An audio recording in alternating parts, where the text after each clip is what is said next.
Доброго дня, шановні колеги. Я вас вітаю на британському вебінарі з підвищення ефективності молочних ферм. Мене звати Костянтин Ткаченко, я головний редактор видання latifundist.com і я є модератором сьогоднішньої нашої зустрічі. Вже втретє під гідою британського посольства я маю честь модерувати заходи. Цього року за зрозумілих причин вона відбувається в онлайн-режимі, але я впевнений, що на продуктивності нашого спілкування воно ніяк не вплине. Сьогодні провідні британські експерти з молочного бізнесу поділяться власним досвідом, починаючи з сучасним управлінням молочною фермою, закінчуючи вибором доїльного обладнання і годуванням. Ось, власне, для початку я хотів би надати вітальне слово комісару з торгівлі Великої Британії в Східній Європі та Центральній Азії Джудіт Слейтер. Hello, good morning everybody. Hi. Can you hear me well? Can you hear me? You can hear me? Yes, you can hear me. Super. Well, good morning and thank you very much for joining the British Dairy webinar for Eastern Europe and Central Asia Network, which has been organized by our embassy in Kiev. This is one of a series of events within the Great Agri campaign, which our region is organizing under the Department for International Trade. We are very keen to make these webinars very practical and useful for you and to highlight the most relevant areas where the UK can help. The UK combines centuries of expertise with innovation, which we think is a really important and powerful combination.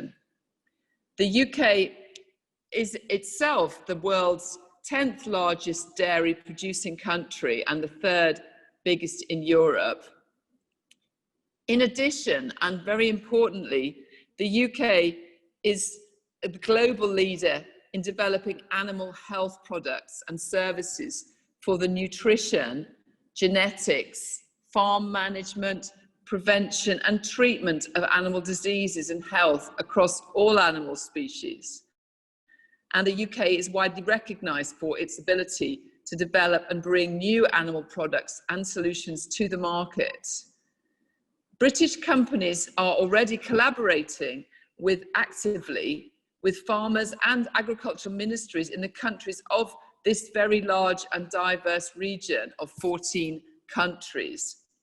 And for example, our exhibition stands in Ukraine each year at the big agri-fair gather over 20 British exhibitors, and I very much enjoyed my own visit last year to this fair, and I can well remember the diversity of the British participants, which ranged from JCB, huge agricultural vehicles, through to innovative products for milking and getting more milk from cows, through to ways of semen and producing better species of sheep. It was a whole range and it was a wonderful experience to be there.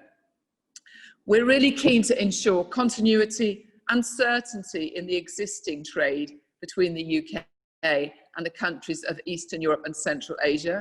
And I hope by doing so, we can build on our mutual trade relations and grow business together. So I'm sorry that I'm not able to be with you in person, but webinars are a really good substitute for getting together in person. And I look forward to visiting again when the conditions allow. And I'd like to wish everybody a really interesting and fruitful seminar today. And I hope it goes really, really well. Thank you.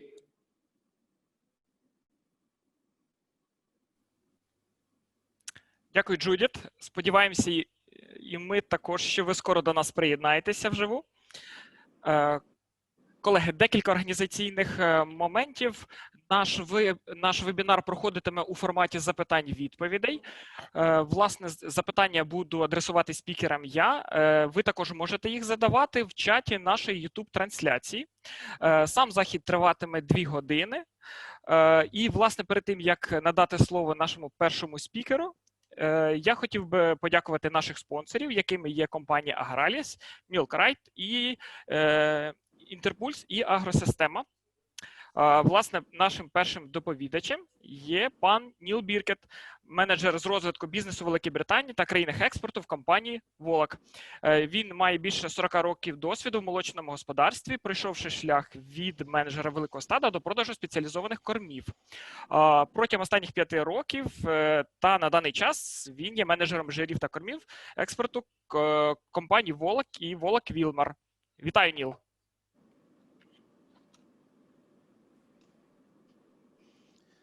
Good morning, everybody. Thank you for the welcome, and thank you for giving me the opportunity to talk to you in this webinar. Ніл, перше запитання, яке хотів би вам адресувати, стосується в тому числі мого досвіду спілкування з різними консультантами, які говорили про те, що в Україні побутує європейська система управління фермою, яка передбачає, що в першу чергу ставиться годування, тоді як вона протиставлялася північноамериканській моделі, яка начебто підходить більше для України, в якій надається перевага відтворенню та генетиці. От, власне, перше питання і стосується, який підхід має бути більш пріоритетним? Це покращення генетики чи все-таки покращення управління годуванням? Okay, I will start to try share my screen with you. Let me just have a look. Can you see my screen? Так. Okay. So, I think it's very, very fair to say that genetics are quite strong across most Eastern European countries. So on that basis, very, very often focusing on improved feeding management can bring the quickest returns. And I certainly think that improving feeding management is areas that I've been involved in, and I see solid improvements so far, but I still think there's improvements that can be made in Eastern European cow feeding to match the genetic ability. As part of that, forage utilization, preservation of forage and optimum rumen function are areas that should be given some really strong focus for all types of cow. And thereafter, I think, as you then build on the genetic improvements of the herd, you're going to bring longer term success. But certainly as a starting point, feeding management is an area to give some focus to. If you just look at forage feeding, certainly producing more litres from forage is absolutely essential. And I'd like just to highlight some British figures from Dairyco from 2018.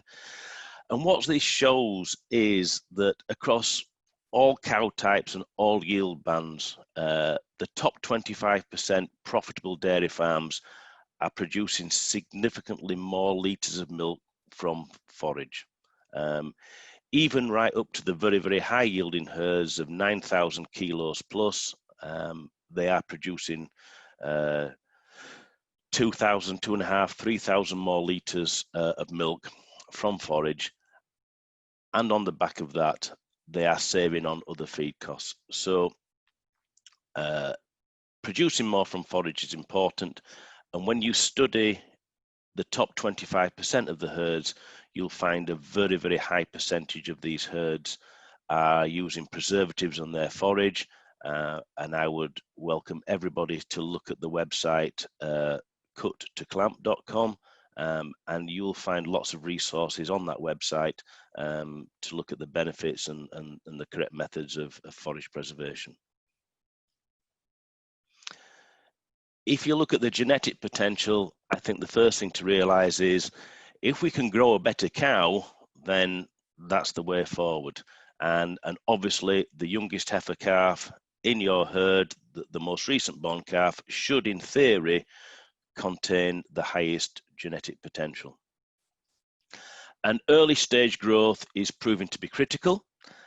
So one thing I would clearly say here is for every extra gram of live weight in the very, very early growing period, that is going to be worth an extra 5 litres of milk in the first lactation. So very, very simply, if we can achieve an extra 2 kilos of growth in the early period, it's going to be worth 1,000 more kilos of milk in lactation 1. So please, please, please, look at the potential of the calves, look at the correct rearing programs.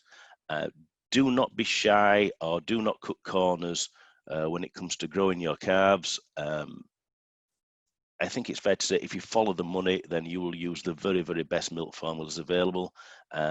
Saving money on milk formulas doesn't pay if you can achieve the growth, if you can bring the calving age down to 24 months. These heifers that calve at 24 months are consistently outperforming those that are calving at later dates. They're producing more lifetime milk. They have a much higher survival rate by lactation 3. And again, I would ask everybody to visit a website called feedforgrowth.com. Look at the tools available for charting the growth patterns of heifers, and that should be the way forward in my mind, optimizing the potential. So grow a better calf, optimize forage, and in the first instance, I would probably answer the question by saying focus on feeding management, improving the use of forage and improving rumen conditions in the cow. And I don't know if you can see that, but there's just a little bit of background on the importance of rearing a good calf and the importance of age at first calving. And as you can see, there's a much higher percentage of these heifers that calve at 23 to 25 months that are surviving in the herd by lactation 3, and they've obviously produced more milk. I hope that answers the question.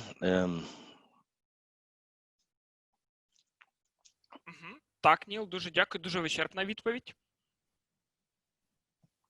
Власне, наступне запитання. Скажіть, будь ласка, він витікає з першого. Чим корови з більш високим показником продуктивності відрізняються від корів з середнім рівнем з точки зору харчової реакції?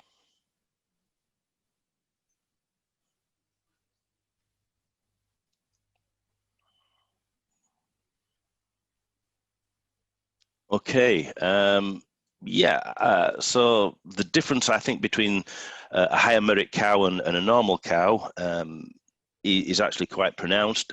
I think it's first, probably as I mentioned earlier, all cow types must optimize dry matter intakes and forage intake to produce milk efficiently. And this is very, very important. Again, for all types of cow, and particularly the high merit cow, rumen conditions must be maintained as close to normal as possible. We always are under the risk of putting greater stress on the higher merit cow. We must allow the cow to have a balanced protein and energy diet. The cow must have the correct rumen conditions to be able to build her own microbial protein, and we must ensure that there's plenty of metabolizable protein entering the small intestine. Energy from fat is an area that's probably least understood in many areas, but certainly energy from fat is important. It's a very, very essential nutrient. Base diet should typically have 3 to 3.5% fat in the dry matter.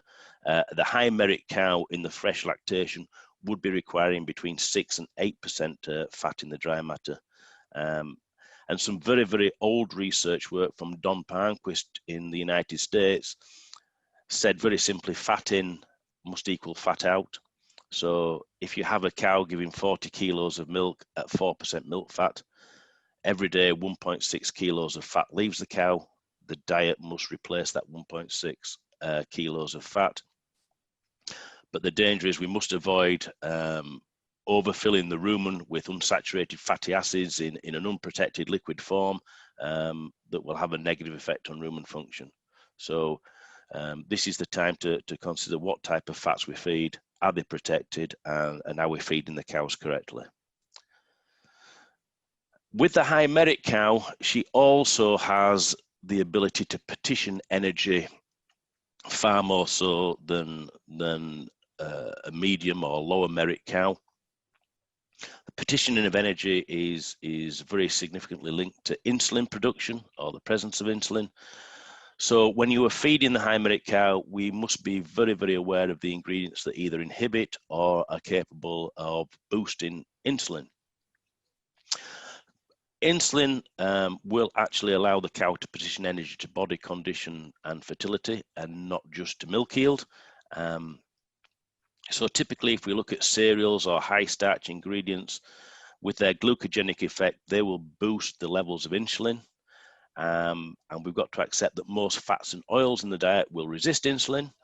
So they typically may send energy to the udder via the lymph system. And I'd be thinking here of palmitic acid, C16. However, one fatty acid has the ability to boost insulin, which is oleic acid, C18-1. So we have in this particular fatty acid, we have a almost glucogenic response, and therefore with oleic acid, if we can stimulate insulin production, it becomes a very, very relevant fatty acid to be feeding to the high merit cow in the very, very fresh period, because we want to look after body condition and fertility. And I would just say, from my experiences in Eastern Europe and Central Asia, I do find there is quite a high reliance on a lot of oil byproducts in the diets, in what I call the base diet, in the TMR, such as byproduct feeds from sunflower cakes, soya bean byproduct cakes and meals. And these are very, very often linked to restricted fiber and forage levels. I see lots of diets that are formulated to close to a minimum forage and fiber inclusion. So one of the risks here is, particularly for the high merit cow, if we are then feeding high levels of byproducts that are rich in oils, we're going to have a high level of unsaturated fatty acids kicking around. We can look at depressing dry matter intakes, spoiling fiber digestion, interfering with fatty acid digestibility. So again, we're going to really take a restricted forage diet. If we flood the rumen with free oil, we're not going to be feeding enough fiber. We're going to stimulate an acidosis risk. We will have the added risk of heat stress in season. So we've got to think about changing some of these diets for the high merit cows. We've got to see a little bit less reliance on the high oil byproduct feeds, and greater supplementation with rumen protected fats. Very, very important to get the essential fatty acids such as oleic acid safely through the rumen to the abomasum and small intestine, and of course a protected fat will not ferment in the rumen, and so you're going to provide energy with less fermentation, less metabolic heat, and to be honest, very, very essential in heat stress times in season. So please, I would advise, optimize rumen function. Please be careful about what we call RUFAL, which is rumen unsaturated fatty acid load. And these I found to be quite evident in many Eastern European and Central Asian diets. We tend to have too much free oil in the rumen.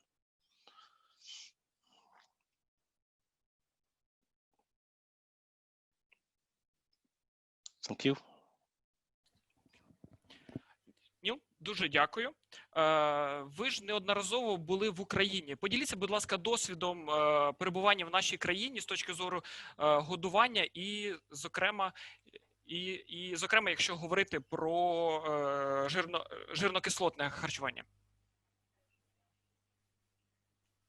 Okay. Yeah, I've had the pleasure of visiting Ukraine now on a number of times, along with Russia, Kazakhstan, Belarus, and a number of other countries in the region. And I generally believe that I think a lot of the top dairy farms in Ukraine are progressing very, very quickly. I see friends and colleagues that have from other companies have been working hard there too, and I think the feeding management in Ukraine is improving greatly, but I still feel in Ukraine, along with these other states, there is still a little bit of misunderstanding about the value of some of the oil seed cakes and their prevalence in TMR rations. So that's one thing I would say from Ukraine to be aware of.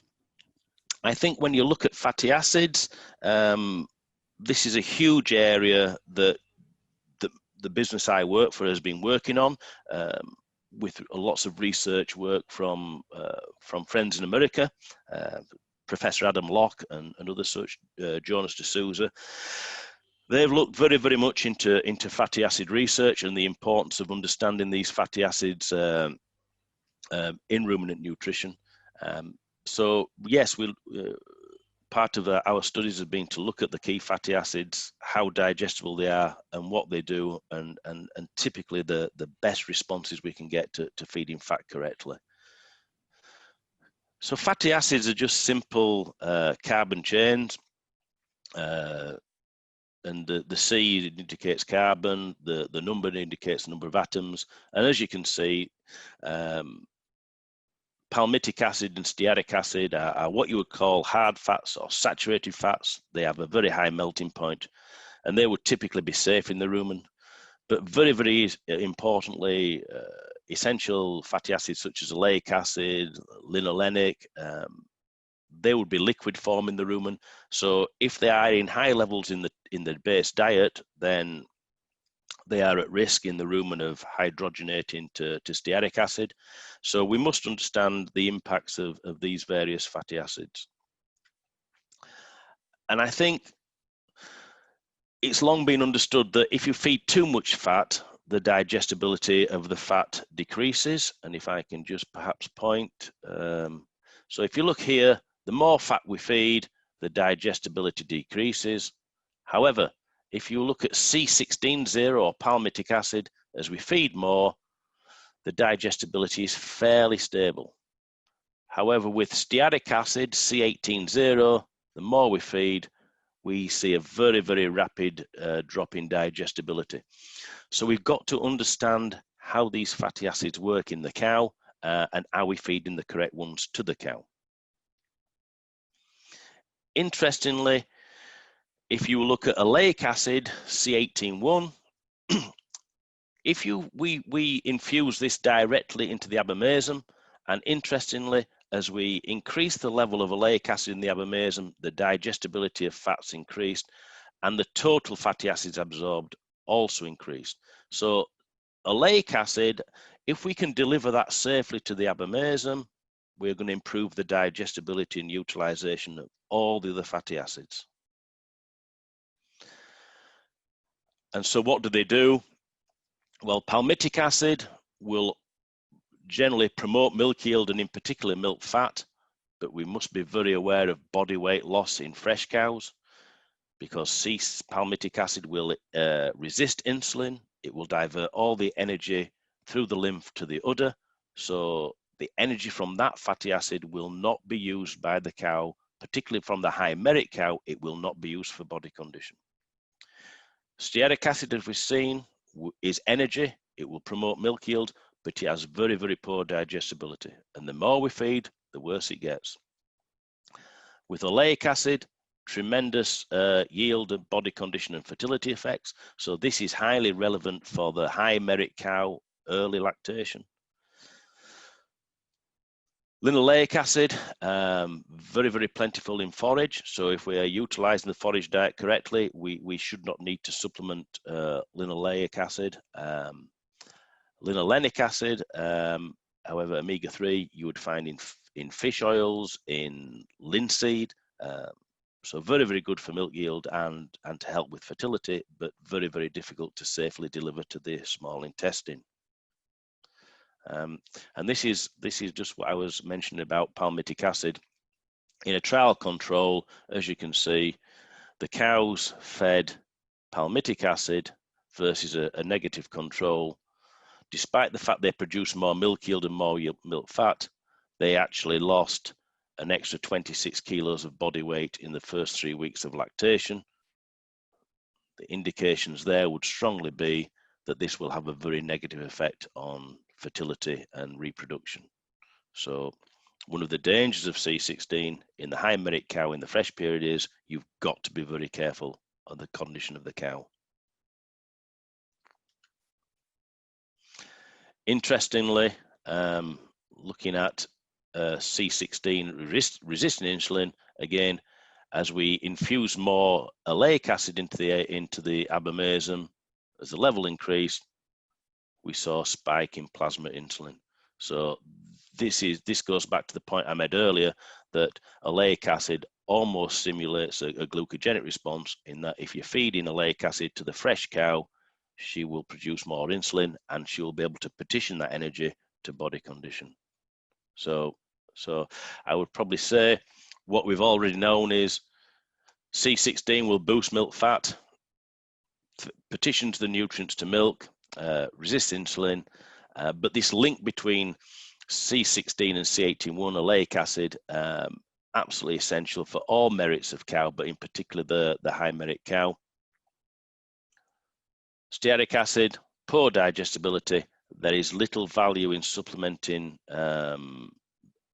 high merit dairy cows with hydrogenated fats that are high in stearic acid. And C18-1 oleic acid, very, very digestible. It will boost the performance of other fatty acids, particularly C16. So yeah, this C16 C18-1 combination is very critical to get the balance correct for feeding the high merit cow in the fresh period. And this just shows some various diets where there were different C16 to C18-1 ratios. So high C16, low C18-1 versus still reasonably high C16, but a much higher oleic acid content, C18-1. And you can see in the first 3 weeks, in terms of energy corrected milk, the high palmitic acid set off very, very well, but by week 3, all very similar. And by week 10, 9 or 10, again, all diets, all different supplement fats produce more weight than the weight of milk than the control, but they were all very, very similar over the period. But if you look at body weight, you can see the high palmitic acid cows, as we expected, lost more weight. And in this, what you might call the breeding period, you can see from a start point, there's quite a gap in body weight, whereas the cows with a higher level of oleic acid, from their start weight to their breeding period weight, we had protected body weight far greater by feeding a higher level of oleic acid in the fresh cow period. So probably a little summary on fatty acids, a quick recap of the research. Palmitic acid will boost milk fat and yield across lactation, but is dangerous for depressing body weight in fresh cows. It will also improve the total tract fiber digestion. So hence, we know this is part of the reason why it boosts milk fat. Stearic acid will depress fat digestibility fed at high levels. So do not feed high levels to cows, to high merit cows, and be particularly aware if there is a high level of oil byproducts in the base diet, then unprotected in the rumen, a lot of those fatty acids will convert to stearic acid. So again, very, very high levels of oil seed cakes in the TMR run the risk of putting more stearic acid into the small intestine. And oleic acid, very digestible, helps with the digestibility of other fats, and yeah, absolutely allows the cow to partition the energy from that fat to milk yield and body condition and fertility. So a very, very important fatty acid for the high merit cow in the fresh period. There's lots of resources available. I would say please look at megalac.com or volacwilma.com, and you can find all the resources and research work to draw information from to help with planning diets for these high yielding cows. Thank you. I hope that covers that question for you. Дякую, Ніл. Більш ніж вичерпно.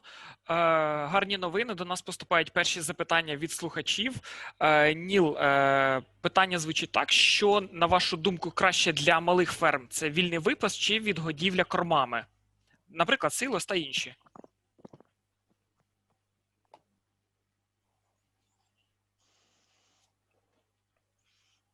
Sorry, could you please just repeat that slowly for me? Thank you.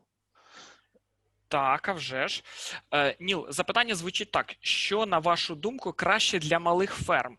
Це вільний випас чи відгодівля кормами? Наприклад, силосом.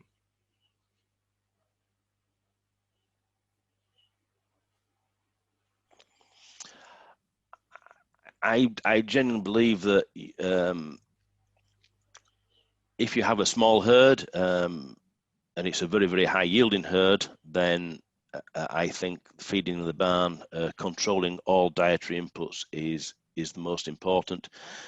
If that small herd is a lower yielding herd or an average yielding herd, then I think in terms of cost effectiveness, it is important to utilize the grazing period and having a combination of outside grazing and inside forage diet feeding.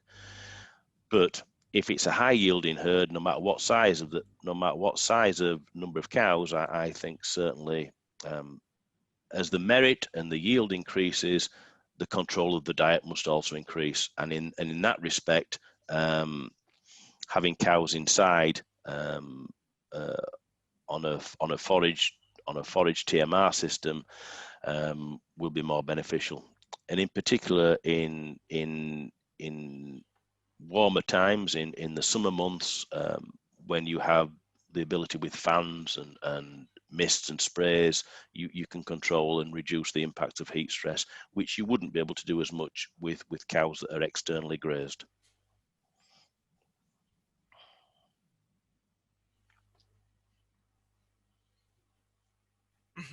Зрозуміло. Ніл, якщо ми вже з вами заговорили про жирно-кислотне харчування, то хотів би уточнити, а які зараз досягнення в цій області вплинули останнім часом на спосіб годування супродуктивних корів?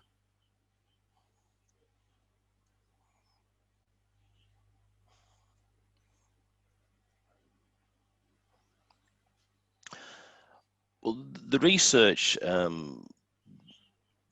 that's taken place over the last 5 to 6 years has predominantly taken place in America. And the funding for that started, I would say maybe 8 to 10 years ago, when in America they started paying more money for butter than they did for protein. So lots of work started on the effects of feeding high levels of palmitic acid to dairy cows.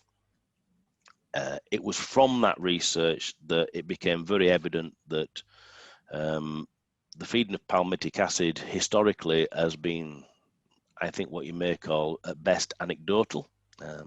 If you feed more palmitic acid, you get more milk fat, and I think that was the limit of the understanding.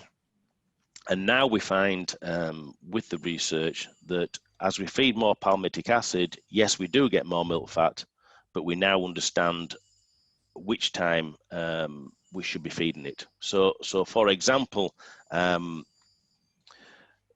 if we planned a profile of fatty acids to feed the fresh cow, we would certainly ensure we had a higher ratio of oleic acid in front of the fresh cow and lower palmitic.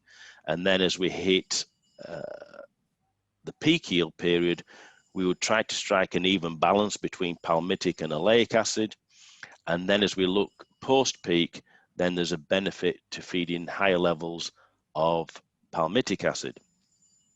So one of the questions I often get asked in the Ukraine is, which is best, a 99% fat or an 84% fat?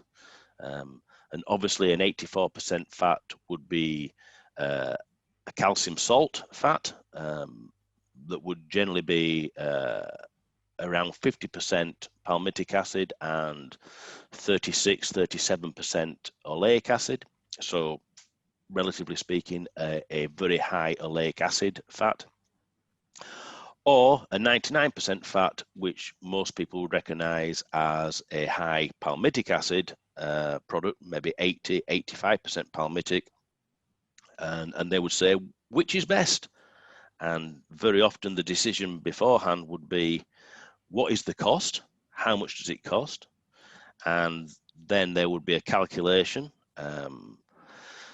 how many dollars per kilo of fat? And on that basis, many nutritionists or farmers would work out the best value fat. And what the research has now shown us is that's not the case. That's a poor decision. The decision should now be, which feeding regime allows me to feed the correct protected fat, to produce more milk, to produce more of the right quality of milk, but to maintain the fresh cow, the high merit cow, to look after her body condition in the early lactation, and to make sure that she gets back in calf and produces lots of milk. So the fresh cow, the high merit fresh cow, the 84% fat, a higher level of an 84% fat is the best option for the fresh cow, and the post-peak cow, the most effective way to extend the lactation and get the optimum milk yield is to lean to a higher inclusion of the 99% high palmitic fat. Где перевела?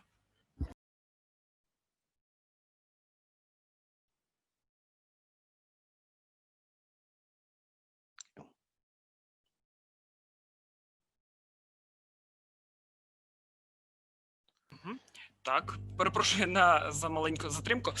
Ніл, ще одне запитання поступило. Скажіть, будь ласка, що робиться на практиці з C16 та C18? Чи більшість спеціалістів з годівлі формують C18?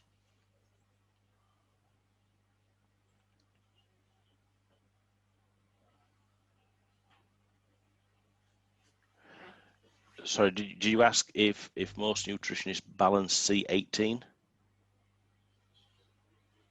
Yes.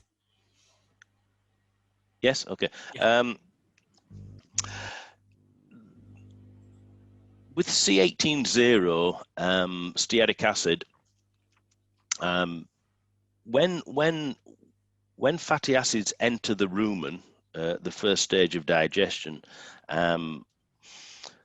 C18-0 and C16-0 being saturated will safely bypass the rumen. However, C18-1, C18-2 and C18-3 as unsaturated fatty acids will be liquid in the rumen, and they come under attack from enzymes and bacteria, which ultimately will start to hydrogenate them. And so the fatty acids leaving the rumen post-ruminal digestion would be 33% palmitic acid and 66% stearic acid. So when we talk about balancing C18-0, then a very, very high level of that fatty acid leaves the rumen. And again, the more high oil seed byproducts we feed, the higher the level of stearic acid leaving the rumen. So in terms of balancing the ration, when we talk about the inclusion of protected fats, which are an essential ingredient to bridge the energy gap, to bring safe energy without fermentation, acidosis risk, etc., then very, very often nutritionists will still be choosing a protected fat that is high in stearic acid. And what the research has shown us is this isn't the correct way to balance the ration. Feeding a hydrogenated fatty acid in a protected form to a high yielding cow that already has a very high level of stearic acid entering the small intestine from the rumen will only lead to depressed fat digestibility. So far better, I believe, to feed, to balance the ration with a protected fat that offers C18.1, C18.3 if possible, in a rumen protected form, and therefore we have a greater balance of fatty acids entering the abomasum and small intestine. But no, I think at the moment we are still seeing an imbalance in C18.0, and we are still feeding too much C18.0 into the small intestine.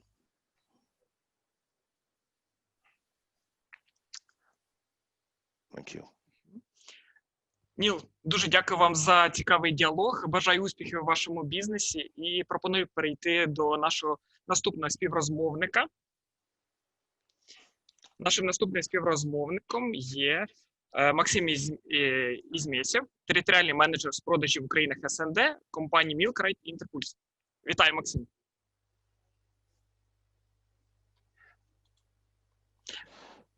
З Максимом ми сьогодні поспілкуємося про доїльне обладнання. Максим, в Україні звикли до різноманітних типів доїльних установок. Це і ялинка, і карусель, і паралель. Розкажіть трошки про плюси і мінуси кожної з них, які підходять до промислових ферм, а які, можливо, для маленьких.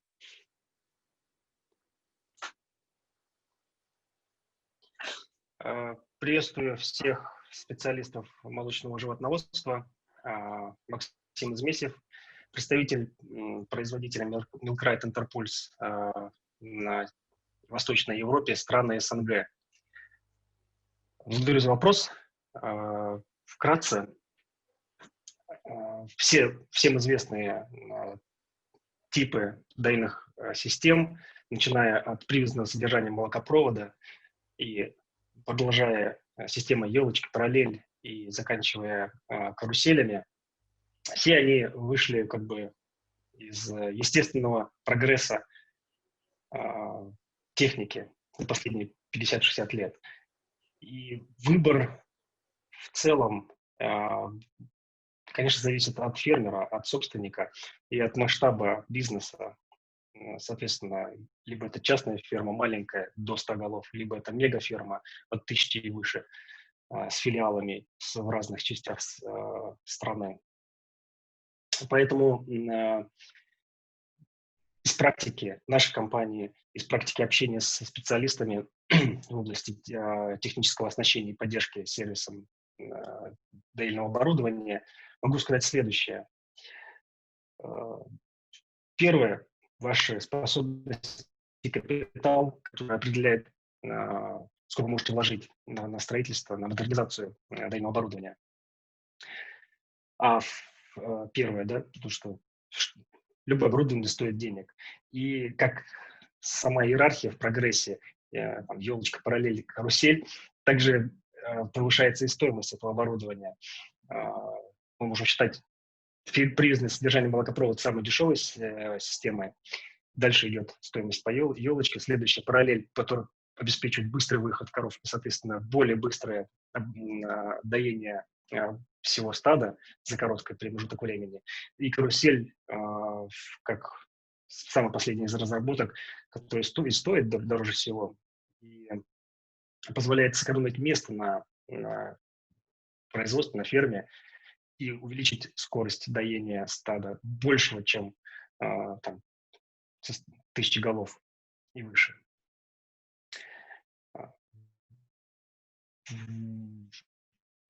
Ну, важный момент во всем этом является наличие сервисной интеллектуальной команды, которая может поддержать технику, которая благодаря прогрессу становится все больше и больше навороченной, так сказать, продвинутой, с электроникой, с многими элементами, которые не были 10, 20, 30 лет назад.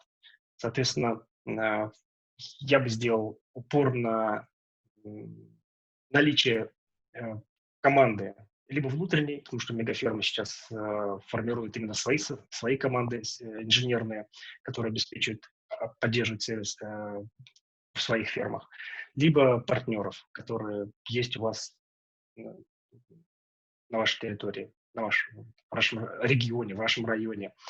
Чем ближе они будут находиться, тем более продвинутый фирму вы можете себе позволить.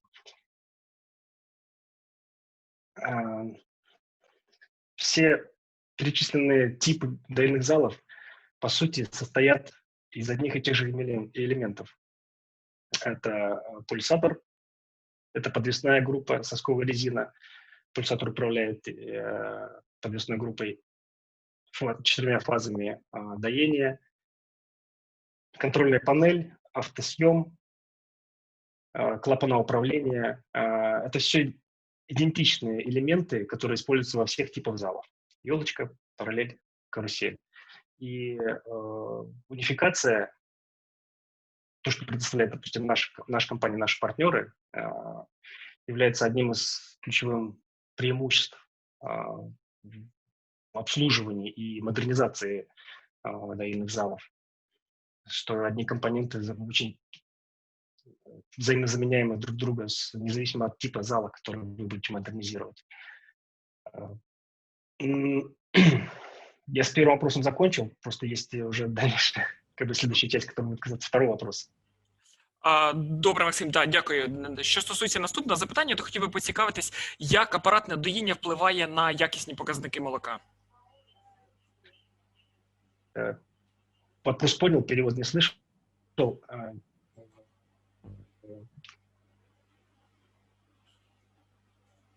Хочу обратить внимание. Да, автоматическое доение – это уже незаменимый процесс для любой фермы. Никто вручную не доит. И вся наука предыдущего представителей британской компании о кормлении, вся наука других компаний о генетике может сильно пострадать в простых ошибках при машинном доении, при автоматическом доении. Так как корова генетически высокопродуктивная, которая может давать большой надой, и машинное оборудование просто может либо не справиться с потоком этого молока на отдаче, либо привести к заболеваниям, традиционным заболеваниям или дискомфорту доения при контакте подвесной группы с сосками в имени коровы. И таким образом корова не отдаст то, что у нее заложено генетикой и кормами. В этом существует такой тонкий баланс в комплексе доения, и вам, как специалистам, как фермерам, управляющим всеми сферами, и кормлением, и генетикой, и управление сервис машинного доимного оборудования, конечно, известна эта тема, и она очень острая стоит. Что выбрать, как подобрать? Ну, в первую очередь, опирайтесь на специалистов, которые будут уметь использовать продвинутое оборудование и передавать вам эти знания. Подвесная группа, то, что сейчас на картинке перед вами, это сосковая резина. Это тот самый золотник, как говорится, мало золотник да дорог, который касается непосредственно животного, который может доставить дискомфорт, а который или наоборот может предоставить комфорт доения и снижение нагрузку, допустим, на ветеринарию, на лечение.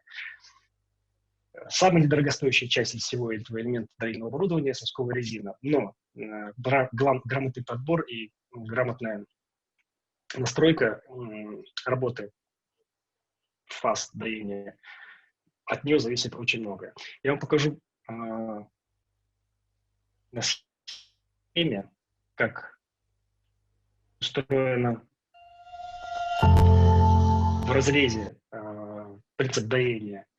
То, что вы видите слева, это обычная классическая круглая резина. При пульсации вакуума происходит естественное забрызгивание, обратный заброс молока, удар его в сосок обратно. Это один из раздражающих факторов дискомфорта при доении. Вообще для гигиены, для комфорта доения сосок должен оставаться сухим после доения. Если грамотно подобрать поток воздуха для разрежения вакуума, который покажем сверху, входит желтыми стрелочками поток воздуха, он позволяет направить поток молока при доении в сторону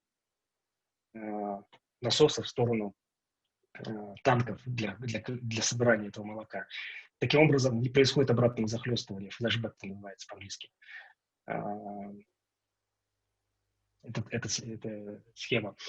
Соответственно, после доения не происходит, а остается сухой сосок, комфорт коровы значительно выше, снижение риска заболевания маститами, гиперкератоза, образование наростов на кончике соска снижается к минимуму.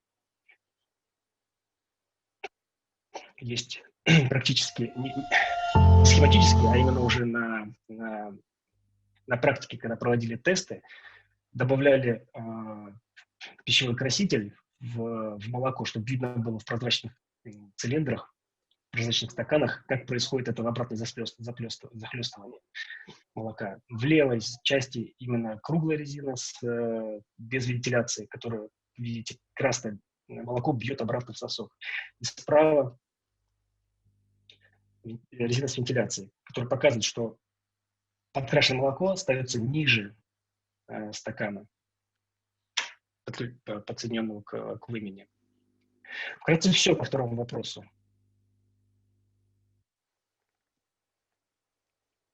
Колеги. Да, Максим, дуже дякую.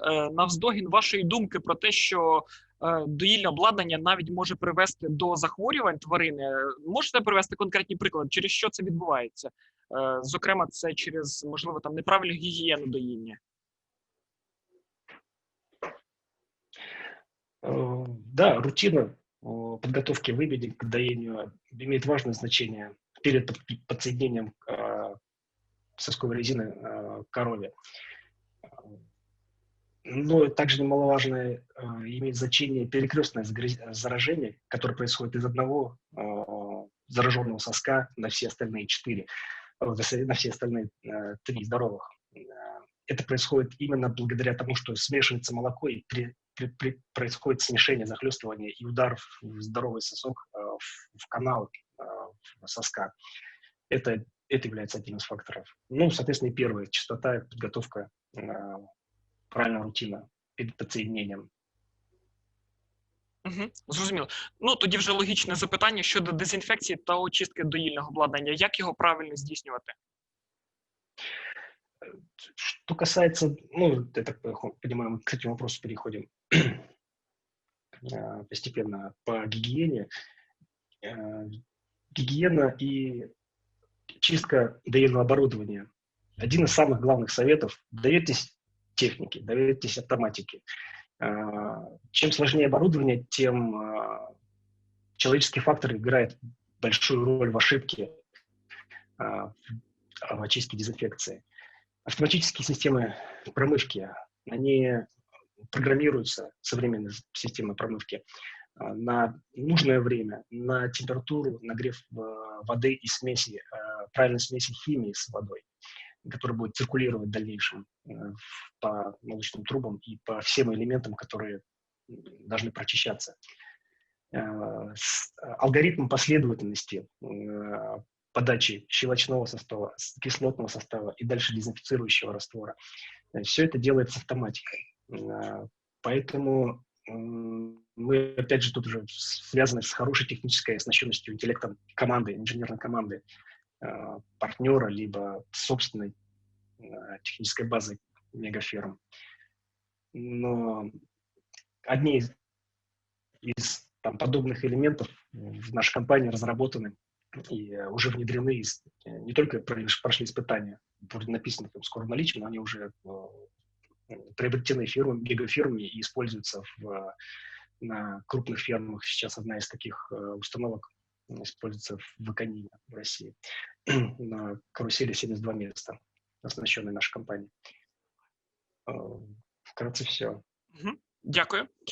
Максим, мені згадалась розмова із одним білоруським фермером, який говорив, що роботизація на промисловій фермі, вона є недоречною в тому контексті, що це надбання більше все-таки голландських ферм, де 50-70 корів є вже таким досить великим стадом.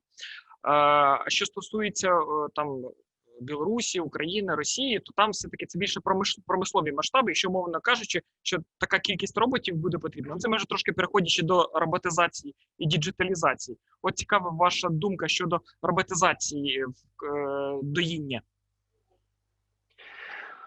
Согласен, мегафермы, наш путь развития в странах СНГ, все больше и больше появляется крупных ферм.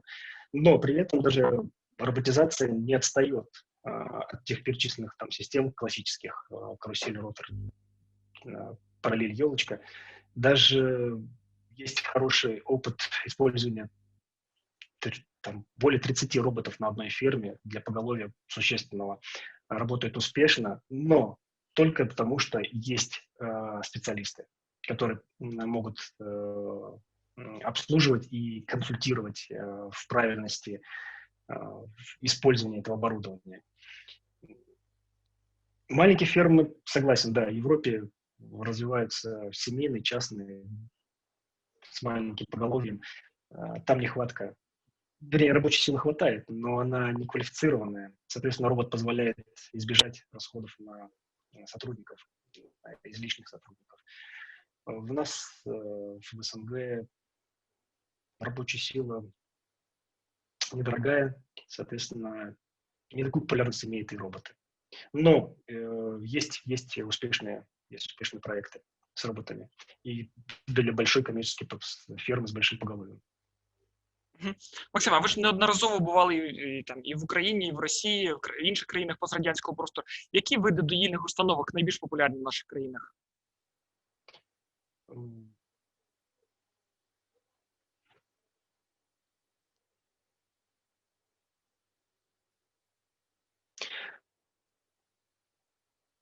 Елочки параллель. Параллель все больше и больше применяется, так как это уже следующая фаза развития в технике с быстрым выходом и с быстрым обслуживанием этих систем. Допустим, Беларусь полностью отказались от старых систем молокопровода, там режим работы на привязи. Они принципиально не продвигают эту систему. В России еще очень, не скажу, что популярно, но модернизирует ферму, модернизирует ее на молокопровод. Но, тем не менее, прогресс не остановится, и все меньше и меньше будет таких проектов. Зрозуміло. Максим, дуже дякую за вичерпні відповіді. Пропоную перейти до нашого наступного співрозмовника, це Джеймса Хазбента. Джеймс, вітаю. Коротка презентація Джеймса. Він закінчив ветеринарну школу Кембриджського університету в 93-му році і провів 11 років на молочній практиці в Великій Британії, перш ніж створити власну молочну консультацію.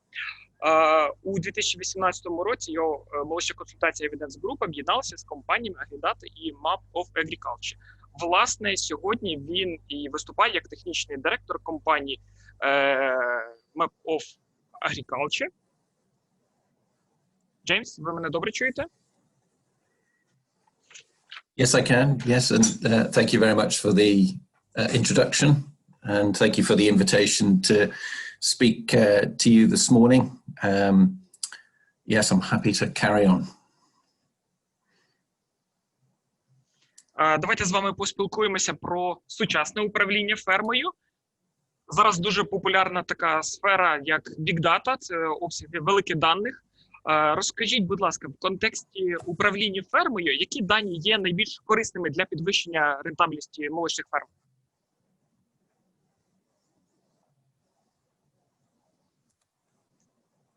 Okay, I will share my screen. Okay, great. Okay, so I will just give you a very, very brief background of what we do to give you some context to answer that question on how we reduce the farm data. So what I do and the company does is we are vets, and we do veterinary and nutritional consultancy, often direct to farm, but also in the UK, and the UK is probably a bit of a special case on this, that we do a lot of work where we're looking at the data provided by farms to be able to feed that back to the retailers who sell that milk. So in being able to farms, we've also been able to feed quite a lot of that data back to the farmers themselves. I would also say that we're not a software company. We don't sell software. What we do is collate a lot of the data that is available on farms, and we aggregate it together so that we can use that data more efficiently. When you go to most farms, farming is quite a complicated business, and there's data everywhere. There are decisions to be made every day relating to animal health, relating to fertility. And if you've got 20 decisions to make and you've got very good data to be able to inform you of what are the really important decisions, which are the decisions that need to be made today, which are the decisions that can perhaps be delayed and made later, then you're going to be much more informed about the way you run your business, and you will make much better choices. So the whole idea about using data from farms is that you have to bring the data together so that you can make very informed decisions. So what we're often looking at is, you know, if you go and visit a farm, there could be 20 files, and those files that are sitting on a shelf that nobody looks at very frequently contain a lot of potentially useful information. There can also be information that's sitting on different software systems, and you may have a system that relates to fertility, you may have a system that relates to your milking parlour, and it's an idea about integrating that data together so that you can get better insights, and again, you can make better decisions. So we can all be swimming in data on farms, and the idea is that we actually use it to make better choices. So that's a little bit of background of bringing all these data sources together. What I would say the most important data points that we need to have on farm are data that relate to fertility. Fertility has been talked about already this morning, but I think reproductive performance on farm, I think there was a question asking about, is the European way or the American way, where you're concentrating on fertility versus genetics, which one is the right way? Well, I think on all ways that you're looking at for managing your cows, the key thing that you have to do is have very good reproductive performance on your farm. So the data that you must have must be data that will allow you to analyze and to manage the reproductive performance on that herd extremely successfully. So as a very basic level of interpretation, you definitely need to know the age at first calving, as that will have a big effect on the farm profitability. And Neil has already mentioned that calving cows in at 24 months is crucial from not just a production point of view, but also from a profitability point of view. You don't want to have those animals in the system not producing milk for any longer than you have to. I'll talk a little bit more about calving interval later, but calving interval, it is a useful figure to know on a farm. It's a slightly historic figure though. You're always looking at data that is up to 9 months out of date. So it's a good starting point, but really when you're managing your reproduction on farm, you have to have data that is much more up to date than that. And so we tend to look now much more at 21-day pregnancy rates, which incorporates estrus detection and also conception rates. And ideally, if you've got a system so that when the pregnancy diagnosis has been done, is immediately put onto a system that you can analyze straight afterwards, you can look at the way that your reproductive performance is going. Mastitis, obviously crucial as well, and not always well recorded on farms, but as a minimum, you need a system to be able to manage your treatment records for all clinical cases that are on the farm. Because if you come in as a vet to analyze what's going on, for mastitis and to be able to direct where you're going to spend some money potentially to improve the system for mastitis control. You need to know whether it's a problem with clinical mastitis or subclinical mastitis. Is it a problem that comes from the dry period, or is it a problem that comes from the lactation? So there are crucial things that you need to know. And milk recording, I'll show you some milk recording data later from Latvia, but milk recording data is extremely useful if available, because that allows you to look at which cows are subclinically infected, and so you can have decisions, you can make the right decisions when you're drying those cows off, if you want to use selective dry cow therapy where you're not using antibiotics, which can have huge benefits. Lameness, very, very poorly recorded in the UK and in most countries, I think.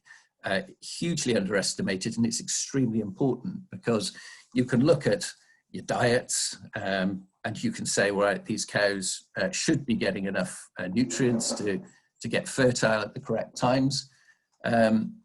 But if you've got lame cows, those cows will be losing condition because of that, and that can have a huge negative effect. So lameness records are crucial, and as a rule, people record treatment records very poorly, and often we have to just use mobility scores. So what we try to do in the UK and in other countries, especially where you're selling your milk to a retailer when they want to know that the level of lameness is very low in that herd, is you'll do mobility scores, and you'll do that maybe, well, ideally you would do it every month.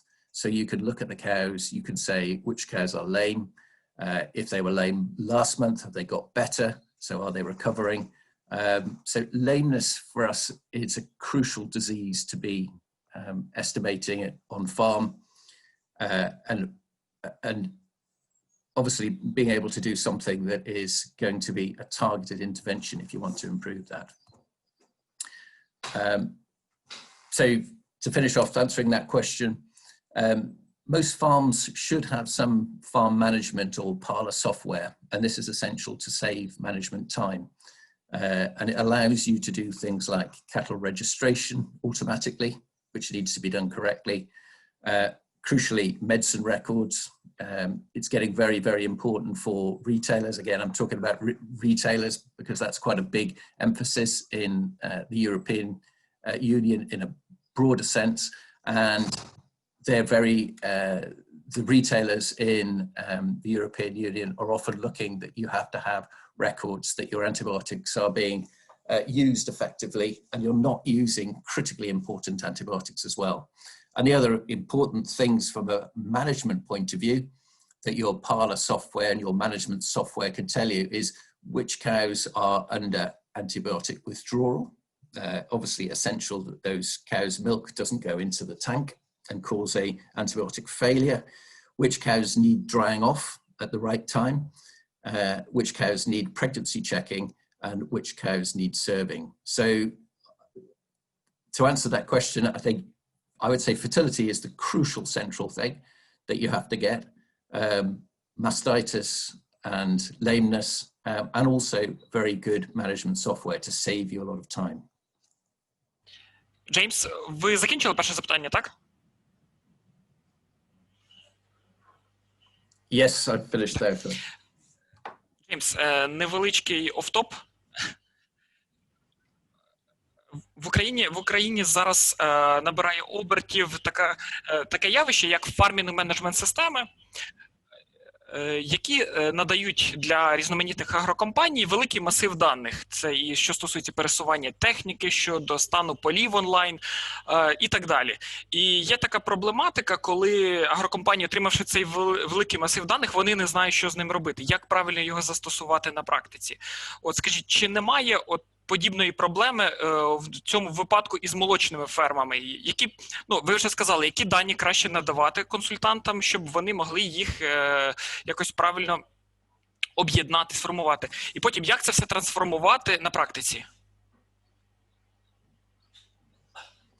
That is it's a very good question, and I would say yes, the problems do exist in the dairy sector as well, that we have lots and lots of data, but actually using that data to get something that gives you an informed way of making a decision is still not anywhere near perfect.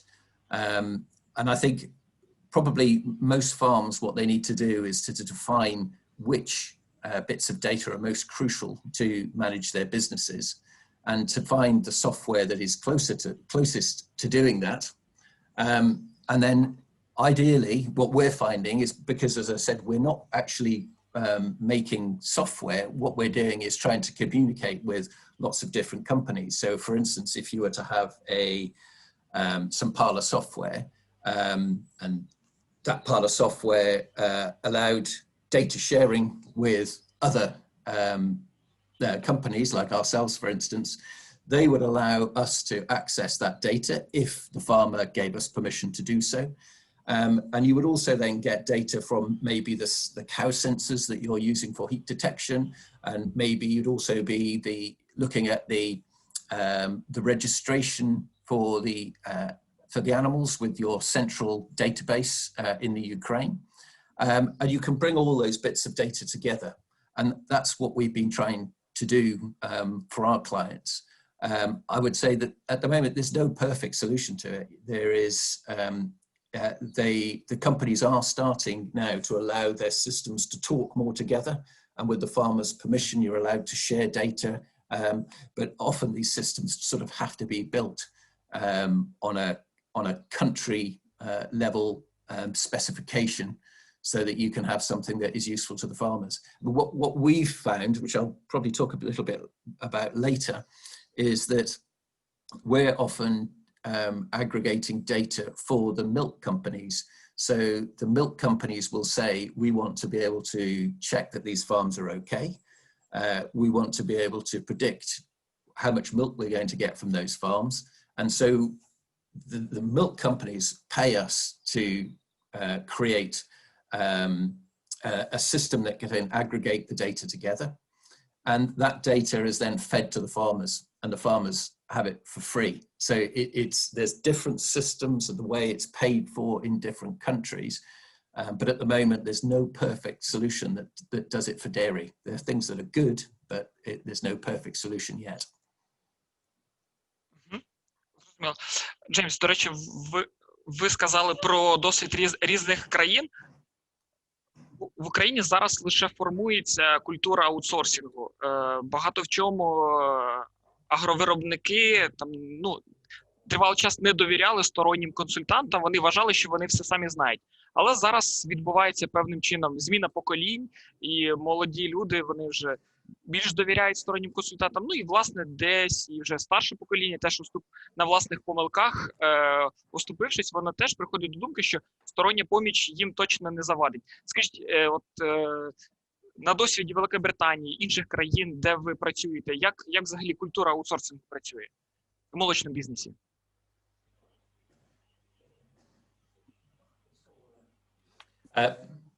Yes. I think that we would have similar problems in the UK too, that you'll have people that don't want to share their data. They haven't seen the value in sharing data, but that's changing now.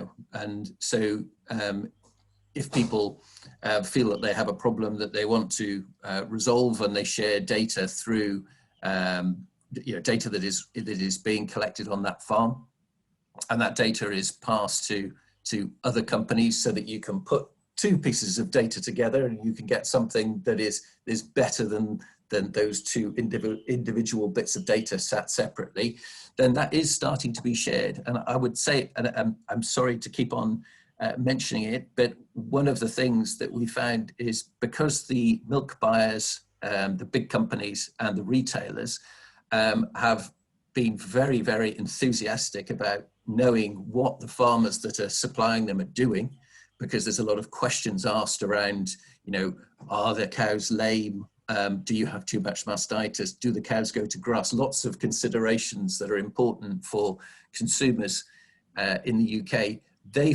the supermarkets and the milk buyers have probably led the way in making sharing more common and making sure that the data doesn't just sit on farms, it actually gets shared around, and so people can share that data and they can benchmark it, and they could show what we've got with some of the retailers is you'd have 200 or 300 farms and you'd be checking against maybe 25 different parameters relating to lots of diseases and ways that people do things on farm, and you'd be able to benchmark all that data.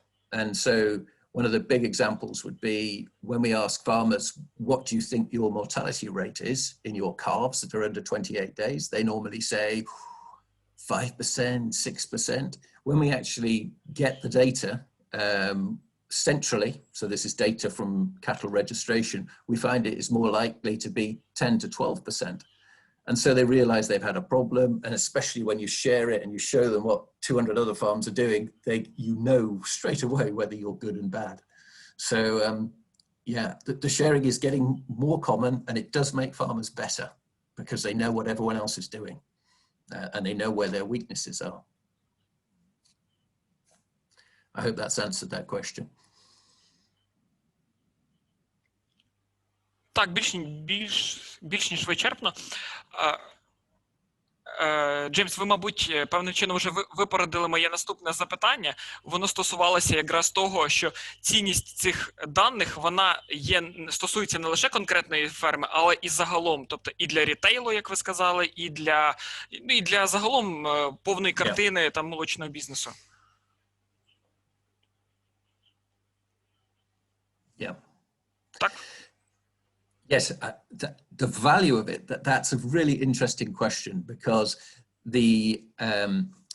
if you look at it for the value to the farmer, there is enormous value to the farmer, because the farmer, as we've already talked about, can make very informed decisions about what they do on the farm.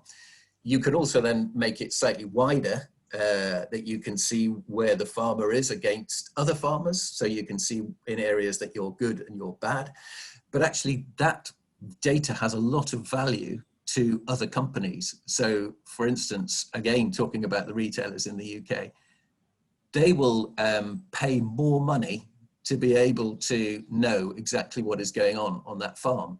So the milk price that they will set will tend to be, it can be 2 to 3 to 4 pence per litre more. So that can be, sometimes that can be 20 or 30% more than the market value.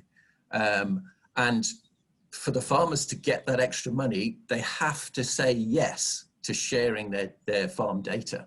So there is value for the farmer, but there's also value in the milk companies that are getting supplied by those farms, because they want to know what's going on those farms so that they can sell it on to retailers at a higher value.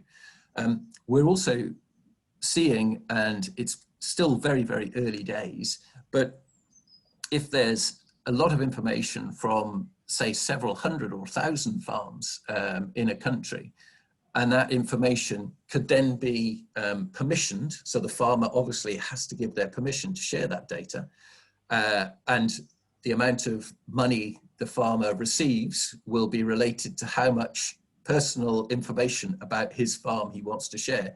But there is obviously value in selling that to companies that could say, okay, we think this year it's going to be a good year for, let's say, maize production, because you've seen what everybody's intentions are for growing maize. Therefore, a company that provides equipment for doing maize harvesting, for instance, they will see value in that data, commercial value. So there's lots of ways, going from individual farm and how they use the data to retailers to broader companies that see it as commercial value, that is probably going to get much bigger as time goes on. And we're almost seeing it as a way, as like an extra crop for the farmers, that if they are prepared to share their data, they get more money. There's obviously, there's important examples and lessons to be learned from where data has been shared by companies without people's permission, and that side of permissioning your data so that it goes to the right people is crucial. That has to be correct. Permissioning has to be very transparent, or you know, nobody is going to share anything. Джеймс, як ви сказали, для того, щоб знати, що відбувається на фермі, вочевидь, потрібно безпосередньо там знаходитись. Скажіть, чи режим ізоляції якось вплинув на ваш процес відвідання ферм, щоб розуміння реальної картинки?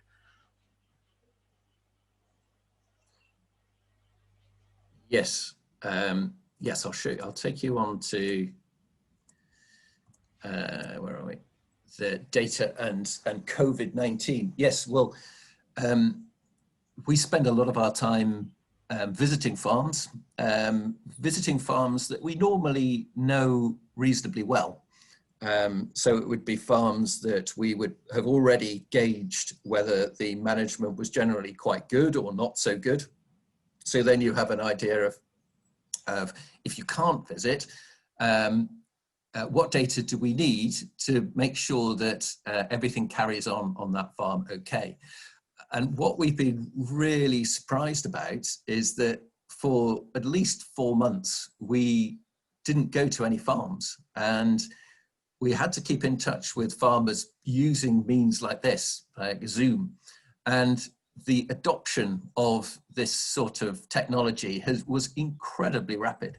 If COVID had happened 5 or 10 years before, I don't think we would have been able to have communicated so effectively with our farmers.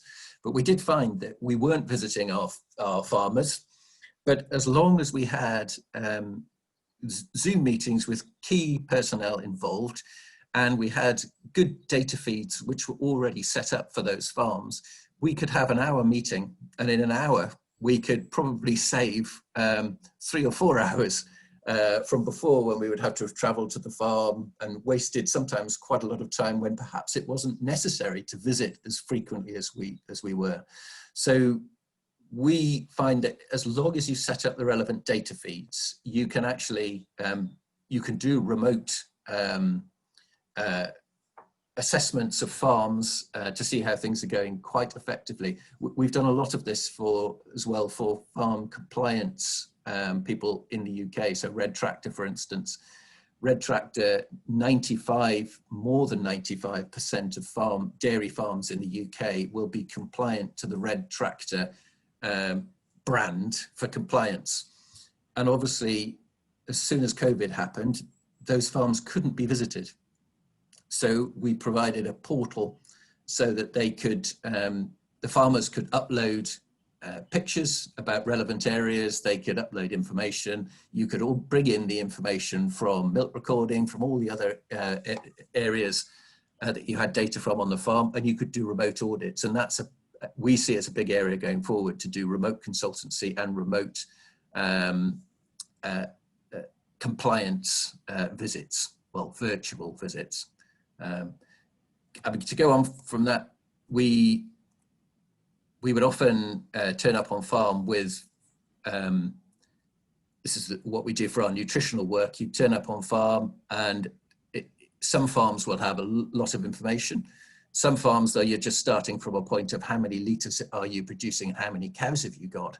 And so you divide one by the other and you say, okay, they're producing 15 litres per day. And as you could go more and more into depth, and you can set up these data feeds on farms so that once you've done it once, you know that this format can be filled in remotely, easily. You've got a lot of information to be able to do remote visits. And you can do that for lots of other things as well. You can do it for fertility data. I can show you examples of these farm reports. So these farm reports are generated using milk recording files that we just run through an online tool. And within 2 minutes, these reports are emailed to you, and they tell you what the farm is doing for the key performance indicators for the farm. And I think there's so much potential for not having to have people going to your farm as frequently, and to be able to get very useful information from those farms. Okay.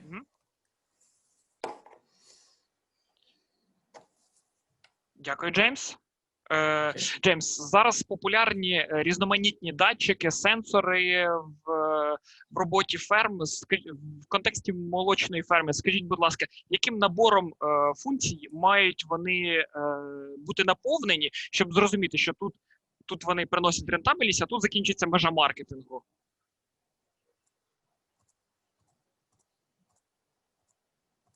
Yep. Yes, that's a very good question, and there are a huge array of sensors that you see on farms. We often get asked the question by dairy clients, usually in the UK, that will say, should I buy sensors for my farm because it is a considerable investment of money? And I think the starting point that we usually take on that is, well, what areas are those sensors going to help you with? And at the moment, are you performing well or badly in those areas? So for instance, there's a farm here with the data I'm showing you. And that farm has a calving interval that I think we probably all agree is way too high. So the calving interval is about 450 days at the time of this report. So it looks like reproductive performance is very bad, but there are lots of elements to reproductive performance. We can see here, this is the percentage of the cows that have calved in the last 12 months with a calving interval less than 400 days. And normally we would find that you would expect more than 60% of cows that would calve with a calving interval less than 400 days. And the best farms will calve with 80% of their cows under 400 days. So here he clearly has a problem with cows that are not getting pregnant quickly enough, and his calving interval is much too long. So this is really not profitable. The days in milk, which obviously is an indicator of your calving interval, is much too high. We normally would try and get people to be 180 days or less on an all year round calving herd. This herd was creeping up to well over 200 days. So there was a problem with reproduction.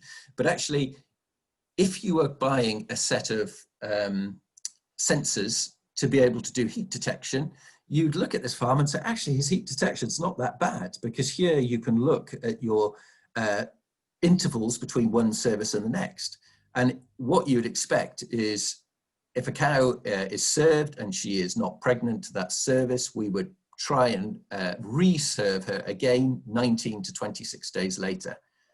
And what we try and get is more than 40% of cows that you're picking up 19 to 26 days later. And ideally, that would be 50%. This herd, even though the calving interval is very bad, it really doesn't look that it is related to the heat detection. So if you were going to buy this for heat detection, you would not, perhaps for this farm, wouldn't be the best decision, because his heat detection is not that bad. There's something else going on this herd that is causing this problem. So you need to first check to make sure the farm needs the services that these sensors are actually providing.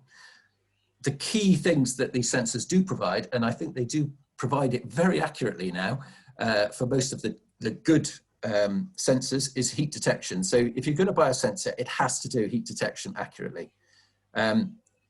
As there's more development of the sensors, you see sensors now that will detect sick cows. For us in the UK, that is an absolutely crucial skill, and I can't comment on what happens in Ukraine on this, because I don't know the quality of the staff that you have working on the farms. But we find that getting people to work on farms in the UK is quite difficult. And we often have staff that really probably isn't quite good enough to be able to pick up sick cows. And so cows get left maybe for 3, 4, 5 days before you've had them looked at and you've treated them. And this is a big problem. So detecting sick cows can be really useful, especially if the staff that you have working on your farms is not good enough. it helps you enormously to find those cows early. And also now, I've mentioned lame cows, hugely under-recorded and under-detected. You need to be able to now have sensors that will detect lame cows, and they will do that. There's good algorithms that allow the sensors that are mounted on the neck and the ears to detect lameness quite effectively. Again, going back to budget, you can, what I tend to say to clients is look at it as a 5-year investment. And what you used to find is that you buy a cow sensor and maybe after 3-4 years, 30–40% of the sensors weren't working. Now you have to be able to have some sort of contract that if you buy them or if you rent them, you have a full 5 years of use, so that you know your investment is so much and you're going to get 5 years per cow.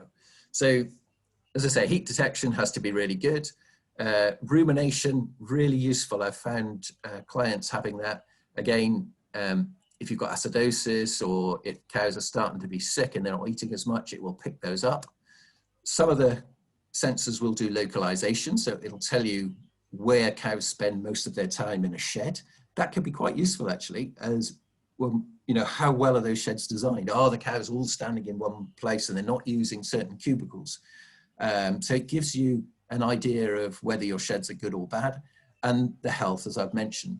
And I think budget-wise, you need to be looking at, it's going to cost you for all those functions, and you'll get, you know, that there's added value functions that can cost you a bit more or less, but round about, it's going to cost you €200 per cow over 5 years, and that's the sort of investment.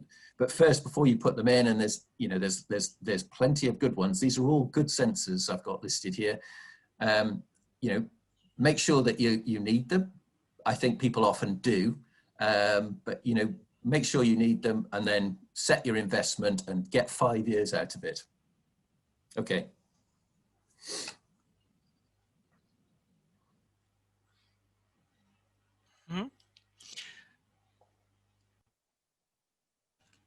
Джеймс, нам поступають запитання від слухачів.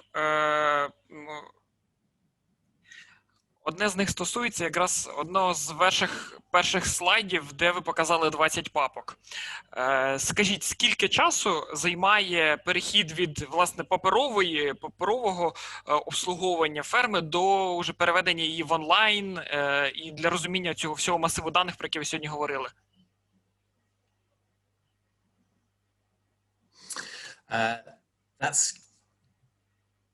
That's quite a difficult question to answer because it will vary depending on what you want included in the system.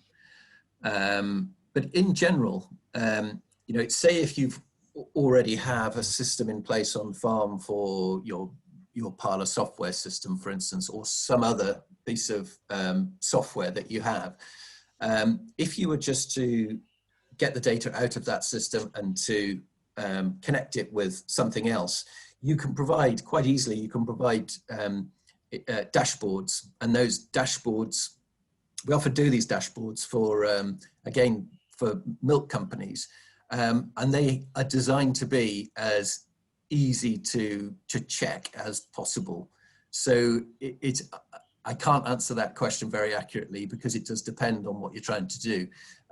But the whole idea about these systems is that you have to make them time saving, and so you design them so that they're as time saving as you possibly can make them, and also that, you know, maybe you don't want to see 200 things that are happening on your farm every day. There's 5 things that you say these are the most important, and those are the ones you concentrate on. So it's a little bit difficult, but I think what you have to do is when you start to make the changeover, you can't have 2 systems. You've just got to say, right, from now on, we're going to try and go as digital as we possibly can.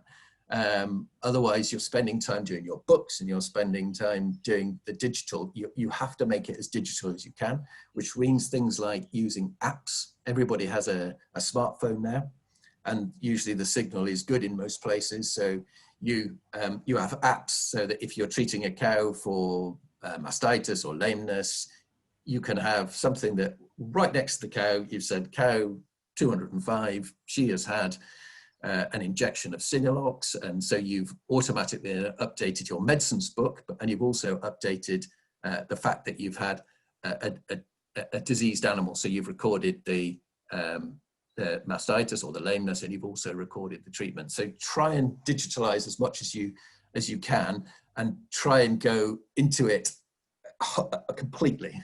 It's much better to have one system that is going to work for you rather than to have lots of systems.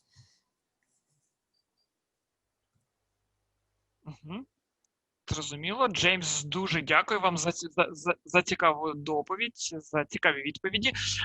У нас поступають запитання до попередніх доповідачів, зокрема до Максима.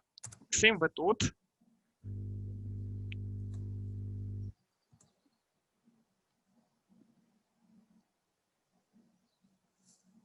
Максим? Да. Так, Максим. Максим, запитання від нашого слухача звучить так.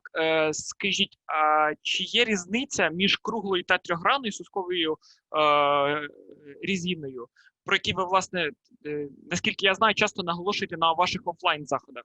Власне, різниця окрім форми.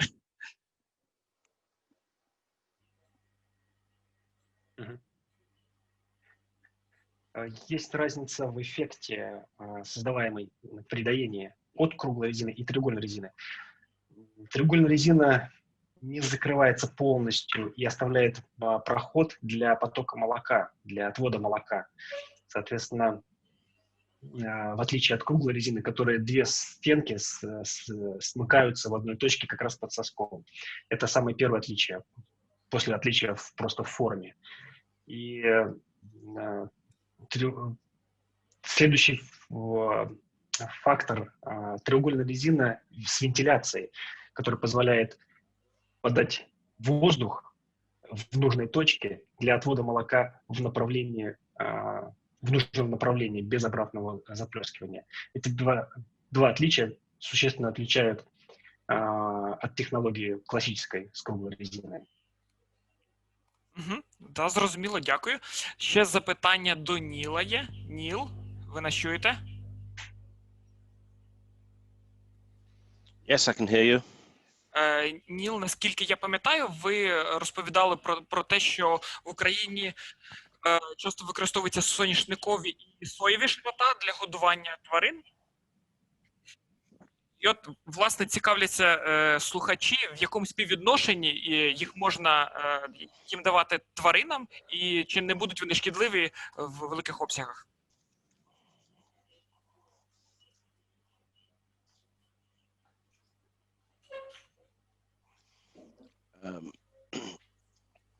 I think the secret is, yes, they're all sunflower cakes, soybean cakes, and in particular the byproducts from them are all very valuable feeds, and they're also usually very good value feeds. So their inclusion in the cow's diet is accepted as the norm, but I think what we've got to look at for these very, very high merit cows is there's got to be some degree of restriction of the amount used just to protect rumen function better for these high merit cows.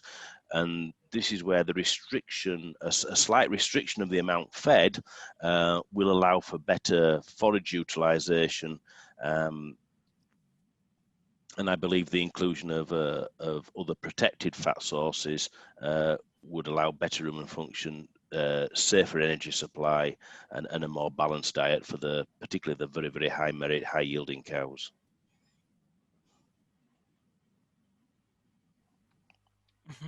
Зрозуміло. Колеги, співрозмовники, дуже вам дякую за цікаві доповіді. Сподіваюсь, що нашим слухачам в свою чергу теж було цікаво послухати цікаві доповіді. В подальшому, якщо ви бажаєте зв'язатися із нашими спікерами, ми обов'язково поділимося і презентаціями, і контактами наших спікерів. Так що дуже дякую всім за участь і до зустрічі на наступних заходах під егідою Британського посольства.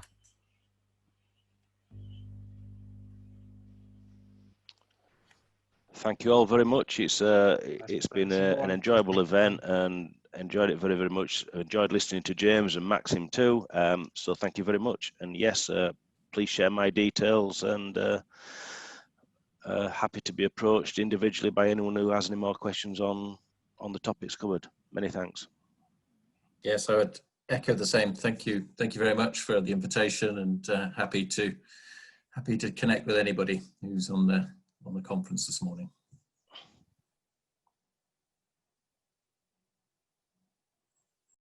Дякую, колеги, і до зустрічі.